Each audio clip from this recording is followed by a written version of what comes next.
Арбаңыздар, урматтуу көрөрмандар жана угармандар. Эфирде күндүн актуалдуу темасы менен кайрадан Арча медиа жана мен Кудуз Жолдубаева. Күндүн темасы кыргыз тилин сактагандар жана саткандар. Мамлекеттик тил жөнүндө жаңы мыйзам. Биздин коногубуз жарандык активист, 1 Май районунун акиминин мурдагы орун басары Мавлян Аскарбеков. Мавлян мырза, эфирибизге кош келдиңиз. Саламатсыздарбы? Рахмат.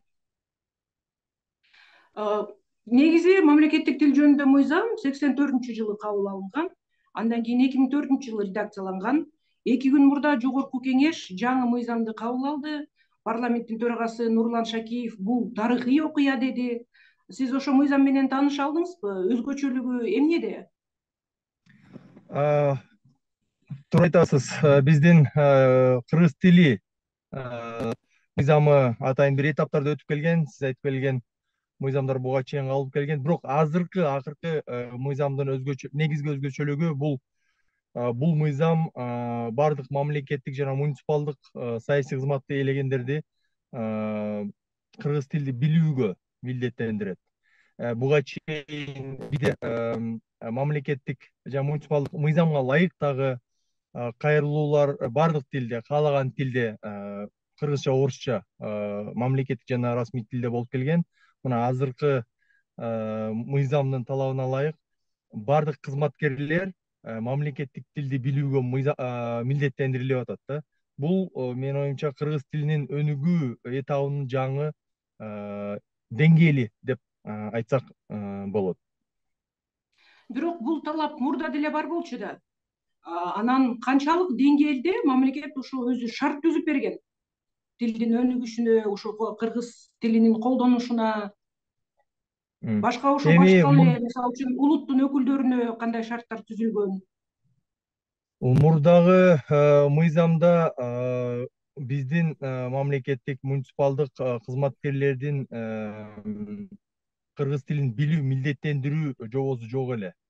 Башкача айтканда, мына азыркы күндө дагы мамлекеттик муниципалдык кызматтарда болобу, жогорку саясий кызматтарда болобу, биздин өкүлчүлүк саясий кызматтарда болобу, депутаттарда болобу, кыргыз тилин билбеген, бүгүнкү күндө дагы билбеген кызматкерлер, саясатчылар, депутаттар бар. Жергиликтүү кеңеште дагы, жогорку кеңеште дагы, жогорку административдик кызматта дагы, саясий кызматтарда дагы бар. Мына азыркы мыйзамдын негизги ошо өзгөчөлүгү, жобосу бул ошол кызматты ээлеген адамдар сөзсүз түрдө кыргыз тилин билүү. Ал жерде ошо мен таанышкан боюнча 5 деңгээлде билүү каралган. Ошонун ортончо билген тесттен, экзаменден өткөндөр кызматты ээлей алат деген талап бар. Бул дагы бир жолу айтып кетейин, бул кыргыз тилинин өнүгүшүнө, кыргыз тилинин расмий иш кагаздарына толук киришине жана ошол иш кагаздарынын жаңы нукта өнүгүшүнө шарт түзөт. Себеби буга чейинки мыйзамдар болгон. Бирок мына мен өзүм дагы ошол муниципалдык кызматкер катары административдик жогорку кызмат ээлеген адам катары ишкардын басымдуу бөлүгү расмий тилде болуп келген. Мисалы азыр тил комиссиясынын мүчөлөрү айтып жатат, улуттук тил комиссиясынынчы, эгерде мамлекеттик кызматкерлер, ушу муниципалдык кызматкерлер, жогорку кызмат орундагы адамдар, чиновниктер кыргыз тилин билбесе, иш алып бара албаса, анда жумуштан кетет деп жатат. Аларга балким убакыт бериш керекпи? Мисалы үчүн ошол эле кыргыз эмес, кыргыз улутундагы эмес, башка улуттун өкүлдөрүнө да убакыт бериш керекпи, же аларга да талап бирдей болобу? Бул жагы кандай болуп калат? Эми дискриминация болуп атат деп да чыгышат да. Кечиресиздер, угулбай калды. Тил комиссиясын, улуттук тил комиссиясында айтышты, мамлекеттик жана муниципалдык кызматкерлер өз ишин кыргыз тилинде, мамлекет тилинде алып барбаса, анда алар жумуштан кетет деди. Бул жагынан алып караганда, балким ошо кыргыз улутундагы эмес, башка улуттун өкүлдөрү үчүн бул мындай кандайдыр бир дискриминация болуп калбайбы? Аларга бир убакыт бериш керекпи ошо кыргыз тилин үйрөнүп, андан ары өзүнүн ишин улантып кеткенге? Анан дагы айтып чыгышат да, бул баягы дискриминация болуп атат депчи. Жок, бул жерде эч кандай дискриминация боло турган шарт дагы жободо болгону жок, биринчиден. Экинчиден, биз эгемен мамлекет катары калыптанып келе атканыбызга 30 жылдан ашты. Сиз айткандай биринчи мыйзам 84 жылга кабыл алынган. Кийинки мыйзамдарга ылайык мамлекеттик муниципалдык кызматкерлер жана башка саясий кызматты ээлегендер кыргыз тили билүү зарыл экени дагы буга чейин айтылган, талаптар коюлуп келген. Бирок мыйзам чегинде милдеттендирилген эмес. Башкача айтканда 30 жыл убакыт болгон. Эгер кыргыз эмес, башкача айтканда кыргыз тилин билбеген адам өзүнүн карьерасын муниципалдык кызматта, мамлекеттик кызматта же болбосо өкүлчүлүк кызматта, депутаттыкка арнап ошол жакта карьера жасайм деген аракети болсо, ал сөзсүз тилде кыргыз тилин гана жалгыз билбестен орус тилин дагы, англис тилин дагы жетиштүү түрдө деңгээлде билүүсү зарыл экени бүгүнкү замандын талабы. Бул мыйзамдын эле талабы эмес, бул замандын талабы. Ал эми дискриминация деген бул жерде сөз да болбош керек. Себеби муниципалдык жана мамлекеттик кызматкер бул кадимки эле азыр ири компанияларда барып иштей турган болсоңуздар, ал жерде конкреттүү талап бар. Кыргызча, орусча, англисче билүү, Кытай компаниясында кытайча билүү талаптары бар. Мына муниципалдык кызматкер, мамлекеттик кызматкер дагы ошол эле компаниянын кызматкери катары эле элге кызмат кылуу үчүн биздин мамлекетте мамлекеттик жана расмий тил бар, андан тышкары англис тили, кытай тили бар. Мына ошого байланыштуу мамлекеттик муниципалдык кызматкер болом деген адам билим алып, тил үйрөнүп, даярданып, максат коюп, анан ошол жака барыш керек. Анан мен кыргызчаны билбейт элем, мен англисчени билбейт элем, мен жалгыз эле орус тилинде сүйлөйм, же болбосо мен жалгыз эле кыргыз тилинде сүйлөйм, орусчаны билбейм деген дагы бул туура эмес. Ошондуктан заман бап бүгүнкү талаптардын негизинде менин оюмча жана замандын талабы бул бир эле кыргыз тилин билүү эмес, бул орус тилин дагы, англис тилин дагы, андан эң биринчи кыргыз тилин жетишерлик деңгээлде билип, мамлекеттик муниципалдык кызматта болобу, жогорку саясий кызматта болобу, же болбосо депутат болобу, элге кызмат кылуу бир топ жаңы сапатка, деңгээлге чыгыш керек деген ойдомун. Туура, ошол кабыл алынган мыйзам тууралуу Россия Федерациясынын тышкы иштер министрлигинин өкүлү Мария Захарова билдирүү жасап, анда Кыргызстан балансты сактап саясат алып барат деп ишенебиз деди да. Сиз бул комментарийге кандай карайсыз? Бул Кыргызстандын ички саясатына кийлигишип эмеспи? Жок, менин оюмча Захарова жалгыз эле эмес, андан башка Орус Думасынын бир топ парламентарийи жана өтө популярдуу медиа эксперттери бул маселе боюнча бир эмес бир нече ирет айтып келишкен. Алардын биз позициясын так билебиз. Алардын пикири жана алардын ою. Менин оюмча биз алардын оюна, пикирине терикпешибиз керек. Өзүбүздүн саясатыбызды жүргүзүшүбүз керек. Дагы бир ирет Захарова айымга жана ошол эле жогорку кеңештин Думасынын парламентарийлерине, медиа эксперттерине мен мына кайрылып кетет элем. Урматтуу биздин стратегиялык өнөктөш мамлекеттин өкүлдөрү, бир эмес бир нече ирет биздин жогорку кеңештин депутаттары дагы, мына кечээ жакында профессор, тышкы иштер дипломатиялык академиясынын өкүлү дагы бир нече айтып кетти. Жалгыз Борбор Азияда эле эмес, Евразия чөлкөмүндө, жалгыз Кыргызстанда расмий статус орус тилинде биздин гана мамлекетте берилген. Биздин гана мамлекетте басымдуу мектеп, жогорку окуу жайлар, бала бакчалар, эң маанилүүсү интернет айдымында басымдуу бөлүгү орусча болуп келе жатат. Биз балансты эмес, биздин бүгүн дисбаланс, башкача айтканда крен орус тилине көбүрөөк басым болуп жатат. Биз орус тилинин кандайдыр бир дискриминация же жоюйлу же адан кетели деген ой жок. Себеби биз заманбап жаңы муун саясатчылары түшүнүү менен кабыл алабыз. Биздин конкуренттүү жаңы муун саясатчылары болобу, бизнесмендери болобу, жаштары болобу, инсандары болобу, биз кеминде 3 тилде эркин сүйлөшүбүз керек. Бул кыргыз тили, орус тили, англис тили, кытай тили жана башка тилдери. Биз полиглот, башкача айтканда көп тилди эркин сүйлөгөн күчтүү инсандарды даярдай турган максат койгон саясатты жүргүзүп жатабыз. Ошол саясаттын ичинде орус тилинин дагы орду бар. Биз аны жокко чыгарган жерибиз жок. Ошон үчүн мен дагы бир жолу айтат элем, биздин депутаттар, биздин президент жана башкалар бирөөдүн алдында же Захарованын алдында актануунун кереги жок, жана терикпеш керек. Биз өзүбүздүн саясатыбызды, өзүбүздүн максатыбызды билебиз. Биз кандай багытта кетип баратканыбызды билебиз.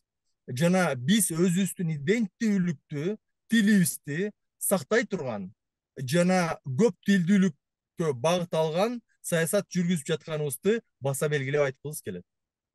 Мавлен мырза, ошол эле убакта мисалы үчүн азыр Facebook колдонуучулар, көптөгөн жана социалдык тармактын колдонуучулары талкуулап, эмне үчүн биздин тышкы иштер министрлик жооп бербей жатат деп атат. Анткени Мария Захарова эми расмий өкүл болуп атпайбы Россиянын тышкы иштер министрининчи? Анан бир расмий жооп болуш керекпи биз тараптан, биздин тышкы иштер министрлиги тарабынан? Эң туура айтасыз.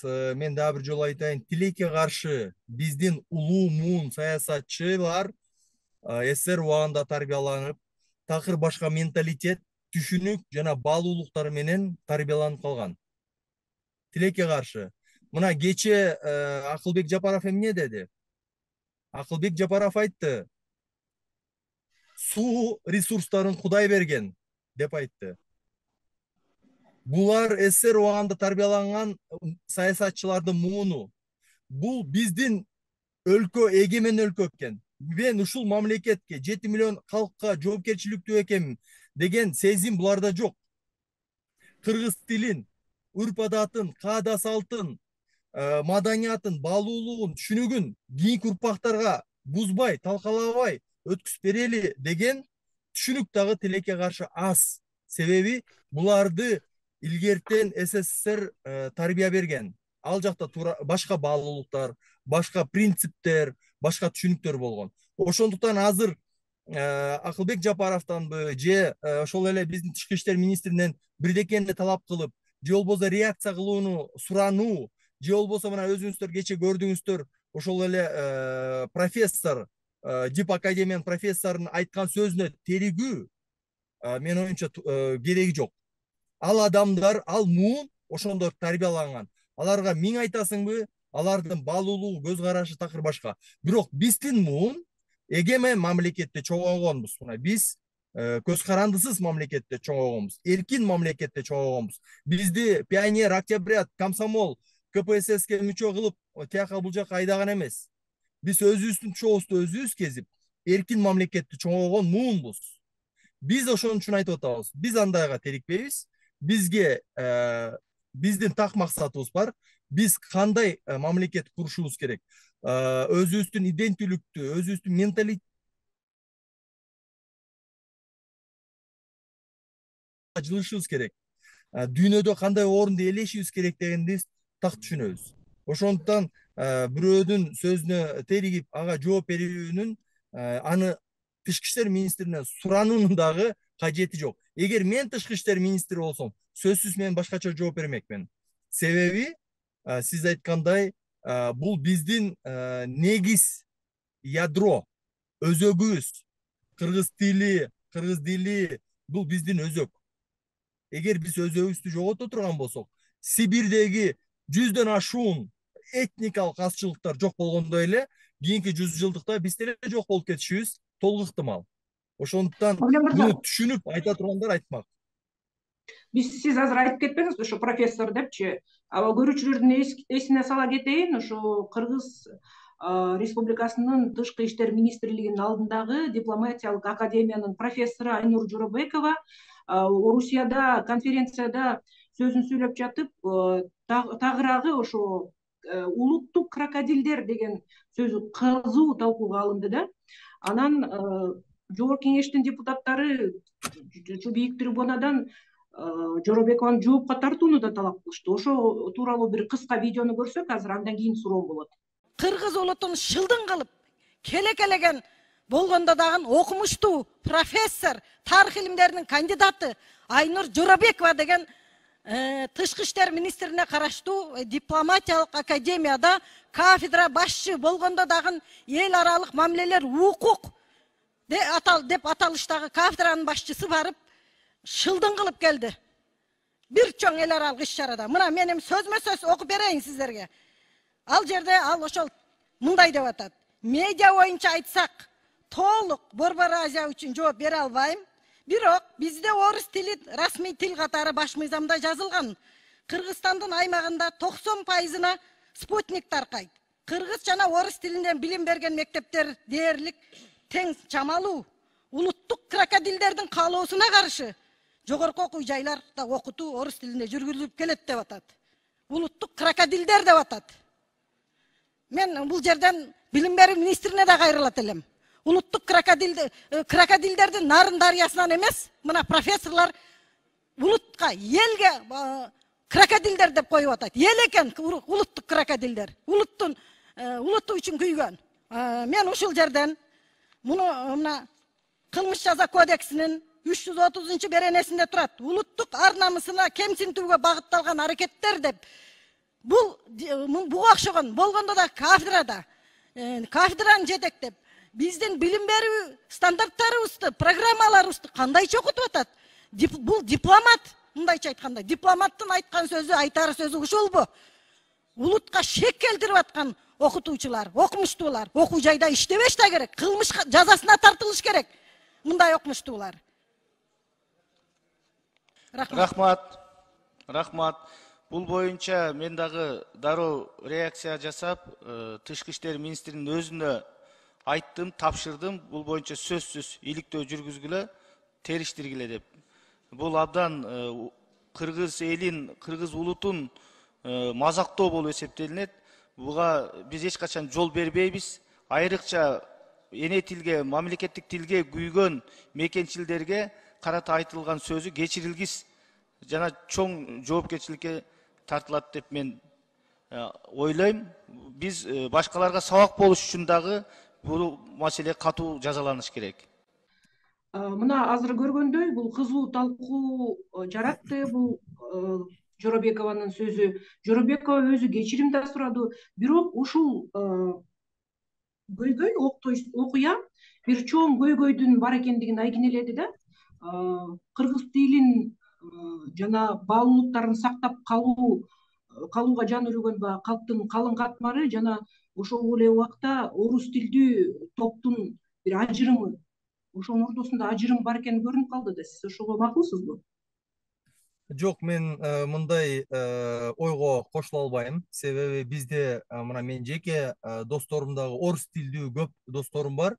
Кыргыздын чыныгы патриоттору, кыргыздын эли мамлекети үчүн чындап жан үрөгөн, бирок орус тилдүү кыргыз көп улан кыздары бар.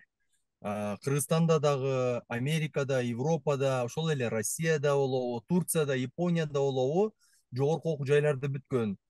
Биз аларды күнөөлөшүбүз керек, жектешибиз керек дагы. Себеби ал убакта ошондой системада ал ошондой тарбия жана ошондой тил үйрөтүшкөн. Бирок тилекке каршы ошонун ичинен ошондой адамдар дагы чыгып жатат. Өз улутун, өз тилин жектеген бизден улуу Чыңгыз Айтматов жазып кеткендей, манкурттар тилекке каршы көп болуп жатат.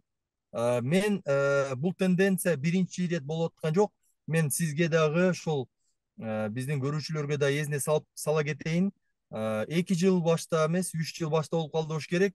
Биримдик партиясынын лидери Аманкулов Россия Федерациясында расмий саясий партиянын лидери катары расмий жолугушууда айткан сөзү дагы бул мамлекеттин улуттук ар намыска шек келтире турган жана биздин жаза кодекс менен, кылмыш жаза кодекс менен жоопко тартыла турган сөздөрдү айткан. Мына мен да ошондо өзүм атайын түз эфирге чыгып, мындай айтууга каршы жана ал адамды жоопкерчиликке тартуу боюнча өз пикиримди айтып чыккам. Эсиңиздерде болсо ошол Аманкулов расмий, башкача айтканда чоң саясий деңгээлде жолугушууда ачык эле айтып атат: биз 30 жыл жүрдүк, бизге эркиндик жарашпайт экен, биз кайра кайтышыбыз керек экен башка мамлекеттин курамына деген ойду айткан. Мына кечеги профессордун айткан сөзүнөн кийин мен расмий биздин жогорку кеңештин төрагасы Нурлан Шакиев мырзага дагы кайрылуу кылгам.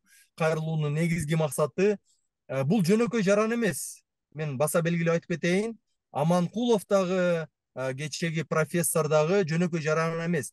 Бул кыргыз мамлекетинин өкүлү катары ири эл аралык деңгээлдеги форумда айтылган сөзү үчүн жооп бериш керек. Бул улуттук ар намыска шек келтирген, бир нече беренеге туура келген кылмыш жасады десек болот. Анан мындай тенденция кайталанбаш үчүн жана жогорку саясий кызматты ээлеген ушундай өкүлдөр, элчиликтер, негизи эле дүйнө аренасында биздин кыргыз мамлекетинин атынан сөз сүйлөп же болбосо позициясын билдирип жаткан адамдар жоопкерчиликти сезе билүүсү зарыл экенин белгилеш үчүн сөзсүз түрдө мен кечеги профессорду кечирим суратып же сөгүш жарыялатуу эмес, кызматтан четтетүү жана жоопкерчиликке тартуу маселесин койгом.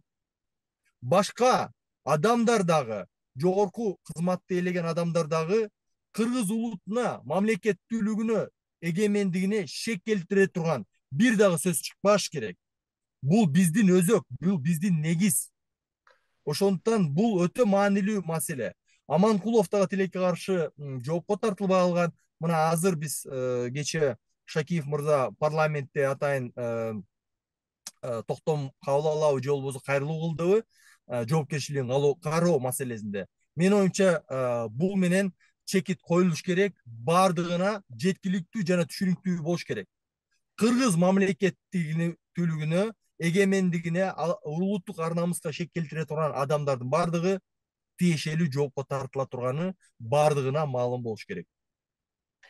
Ошо эмнеге мамлекеттик тилде жооп бербейсиз деген суроолор көбүнчө ошо парламентте көтөрүлөт да.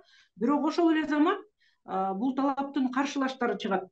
Эң башкысы жакшы адис болсо болду да, орусча сүйлөсө дагы депчи.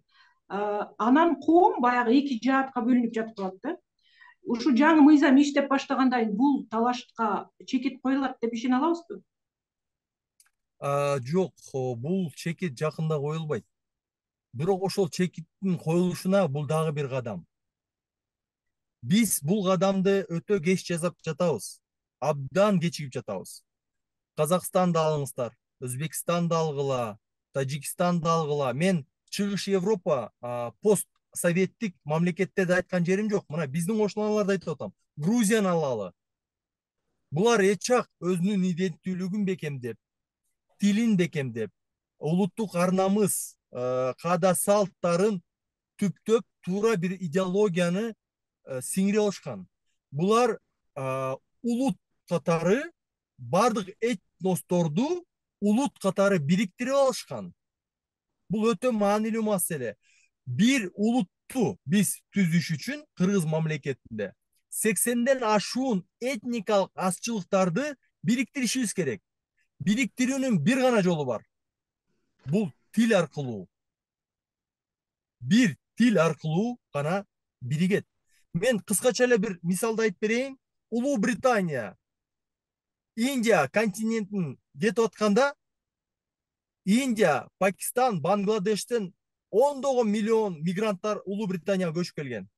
Негизги маселеси болуп, ошо 50-60 жыл негизги маселеси болуп, биз буларды өзүбүздүн коомго кантип кошобуз деген маселе турган. Ошондо өкмөттө жакшы саясат иштелип чыккан. Биз улуу муунду тарбиялай албайбыз, себеби алар калтанып калган. Бирок биз ошолордун балдарын тарбиялоого киришибиз керек деп. Ошондо Улуу Британияда толук медиа, мультфильм, телелердин бардыгы англисче болгон, үйрөтүүчү атайын сериалдар, бала бакча, мектеп, университеттердин бардыгына киргизип бекер. Жыйынтыгында бүгүн эмне болду? Жыйынтыгында бүгүн Улуу Британияда ондогон шаарларда индус мэрлер, Пакистан, Бангладештен мэрлер жана премьер-министри бүгүн башка улут. Бирок мен конкреттүү айтайын, Лондондун мэри, өзүңүздөр билесиздер, мусулман, Пакистандан. Ошого суроо берет бир журналист. Сиз кимсиз дейт. Ошондо ал мэр айтат, мен биринчи Лондонермин дейт. Лондондо төрөлгөн жаранмын дейт, биринчи. Анан мен британдыкмын дейт. Анан мен мусулманмын. Анан мен Пакистанмын дейт. Көрдүңүздөрбү? Приоритеттери кандай?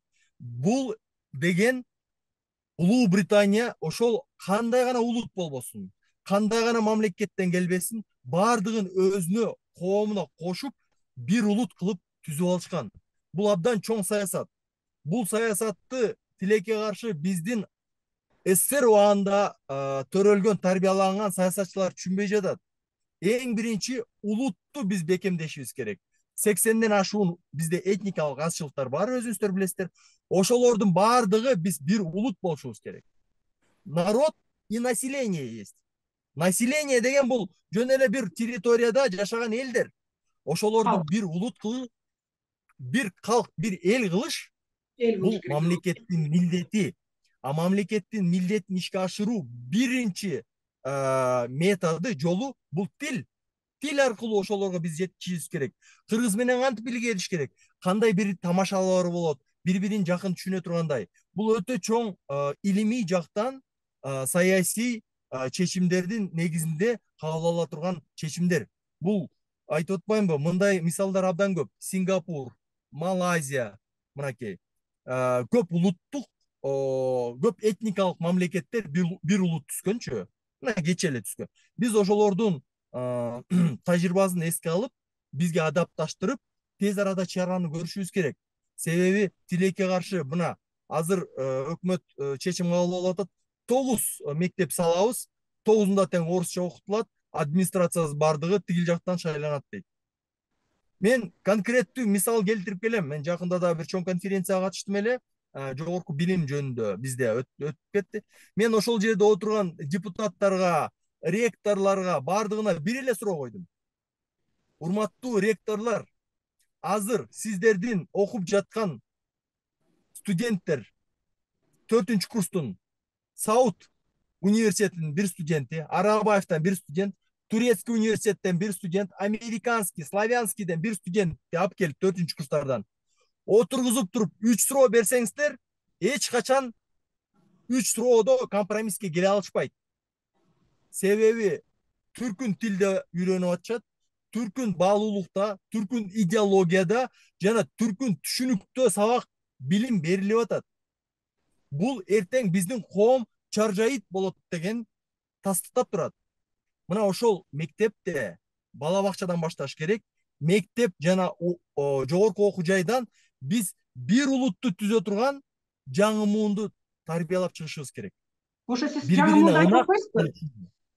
Менин баамымда ушу азыркы жаштар баягы улуттук идентификациясына көбүрөөк басым жасап жатышат да. Мен кыргызстандыкмын, менин тилим кыргыз, мен киргиз эмес, мен кыргызмын депчи, киргизский язык эмес, кыргызский язык деп. Айрыкча ушу акыркы Украинада болгон согуштан кийин баягы патриоттук сезимдер ойгонгондой болду да жаштарда, өзгөчө ушу шаардын тургундарында. Демек жаштар түшүнүп, ошо идентификацияга басым жасап, демек биздин келечек бар. Демек биздин улут болуп калыптанышыбызга бир үмүт бар. Туурабы? Үмүт болуш керек. Үмүт сөзсүз. Үмүтсүз жашоо жок дегендейчи. Бирок бизде тилекке каршы андай статистика жок. Сиз айтып аткандай статистика жок. Мен тескерисинче корком. Кудай сактасын. Эгер бүгүн биздин мамлекетте референдум болуп, бир мамлекетке кошулуп кетели десек, басымдуу бөлүгү мүмкүн туура эмес ойлонгон, же болбосо пропаганданын жыйынтыгынын негизинде туура эмес чечим чыгарып коюшу мүмкүн деген менде коркунуч бар. Ошондуктан сиздин ой абдан жакшы, бирок тилекке каршы мен коомду көрөм, достор, тааныштар, башкалардан сурайм. Бир топ бөлүгү пропагандага сугарылгандары тилекке каршы такыр башка баалуулук түшүнүктөр менен жашап турат. Кыргыздар, мен башка улуттарды айтпайлы. Ошондуктан бүгүн эми мен билбейм, Акылбек Жапаров ал жакта иш жүргүзгөндөй мен көргөн жокмун. Ал эми биздин президент бул жакта чоң иш жүргүзүүсүн мен каалайт элем. Бул илимий жактан конкреттүү түрдө программа жазылып чыгарылыш керек. Мен айткан мамлекеттердин тажрыйбасын эске алуу менен Улуу Британия, ошол эле Сингапур, Малайзия, мына жакынкы эле ошолордун баардыгын эске алып, чыгыш Европада кандай трансформация болгон, ошолорду эске алуу менен биз программа жазып чыгышыбыз керек. 5, 10, 20 жылдык программаны жазып чыгып, ошону ишке ашырышыбыз керек. Бүгүн жөн эле статистика менен Бишкекте бала бакчалардын басымдуу бөлүгүн караңыздар.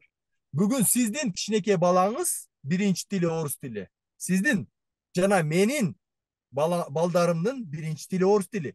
Эмнеге деген суроону коюш керек. Мына, эгер бизде ошондой реалдуулук болуп атса, анан сөзсүз үмүттөнүшүбүз керек, бирок мамлекет конкреттүү чараларды көрүш керек. Себеби үмүт бир, реалдуулук такыр башка болуп атат. Демек ошо жыйынтыктай келгенде бул мыйзамды кабыл алып коюп эле ошо менен мына эми өнүгүп өсүп кетебиз дебей комплекстүү иш алып барышыбыз керек. Жана сиз айтып өткөн нерселердин баарын ошо эске алуу менен бийлик дагы, органдар дагы ошо иш алып барса, буюрса улуттук бир улут болуп калыптанышыбызга өбөлгө болот го деп ойлойм. Бүгүнкү ушу эфирибиз аяктап бара жатат. Мавлян мырза, сиздин кызыктуу маегиңизге ыраазычылык билдиребиз. Көрөрмандардын жана угармандардын эсине сала кетсем, биз бүгүн кыргыз тилин сактагандар жана саткандар мамлекеттик тил жөнүндө мыйзамды талкууладык. Биздин эфирден алыстабаңыздар. Биз дагы да болсо күндүн актуалдуу темалары менен сиздер менен баарлашып турмакпыз. Ал эми биз Мавлян мырза экөөбүз сиздердин купулуңузга толгон суроо жоопторго жооп бердик деп ойлойбуз. Сак саламатта туруңуздар. Мавлян мырза, сизге да рахмат. Саламатта калыңыздар. Ыраазычылык сизге, рахмат.